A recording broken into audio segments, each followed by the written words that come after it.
Does the thought of going on a job interview make you nervous? Perhaps you're worried about what kind of impression you would make, or you're just not sure how to present yourself in the most positive light. Let's meet two recent college graduates who present themselves very differently during their job interviews.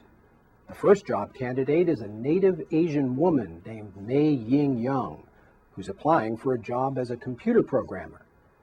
Mei Ying has strong credentials on paper, but she comes across as weak and ineffectual in her interview. As you watch Mei Ying, consider the cultural influences on her self-presentational style. People from Western cultures tend to value independence and individualism, and they emphasize the unique attributes that set them apart from others. On the other hand, people from Eastern cultures like Mei Ying tend to value interdependence and collectivism, and they emphasize their commonality with others rather than their uniqueness. As you watch, think about how Mei Ying's cultural differences are misinterpreted by the American interviewer. How do Mei Ying's verbal and nonverbal behaviors undermine the strength of her paper credentials? I've been looking forward to meeting you. Your resume is very impressive. I'll be asking you questions about your background and interests, and you can feel free to ask me any questions you have about the company, okay? Yes. All right. I see from your transcript that you majored in computer programming and did very well. I certainly didn't have this many A's on my college transcript. Thank you. I'm very fortunate to have good teachers. So tell me a little bit about your experience in writing original programs for business applications. I do not have great experience, but I am grateful to the college for some of its work. Tell me about how you've helped the college. I see you designed a program for advising. Can you tell me a little bit about what you did to develop that program? Not really so much. I could see that much of advising is based on rules, so I only needed to write a program simple enough for the advisors to use. Perhaps you're being too modest. I've done enough programming to know how difficult it is to write a program for something as complex as college advising. You've got so many requirements and regulations and majors. How did you program for all those variations? I read the handbook on advising and the regulations on each major, then programmed decision trees on each advising template. It was not that hard. Well, that's exactly the kind of project that we do at New Thinking. People come to us with problems in their jobs, and we write programs to help solve them. Does that sound like something you'd be interested in doing? Yes, I very much like to solve problems to help others. What was your favorite course during college?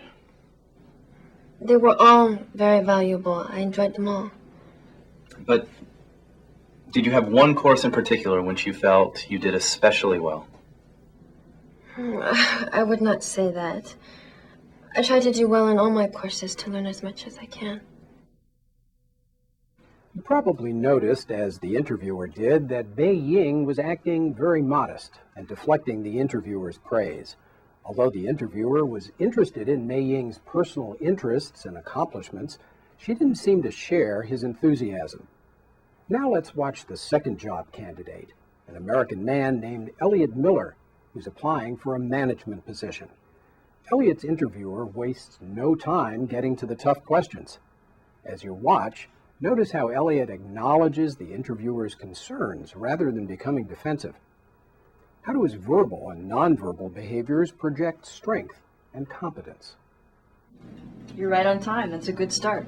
Oh, well, thank you for inviting me to the interview. Have a seat. Oh, thanks. So, you're finishing college, are you? I remember that time in my own life. Exciting and scary. Yeah, well, it's definitely both for me. But I'm particularly excited about this job here at the Community Savings and Loan. Then the interest is mutual. We had lots of applications, but we're interviewing only 8 of them. What I'd like to do is get a sense of your interests and tell you about our managerial training program so that we can see if the fit between us is as good as it looks on paper. Sound good to you? Yeah, great. Okay, let me start by telling you about a rather common problem we've had with some of our past managerial trainees. Many of them run into a problem. something they have trouble learning or doing right. That's normal. We expect that. But many of our trainees become derailed when that happens. Instead of finding an alternate approach to solving the problem, they get discouraged and give up.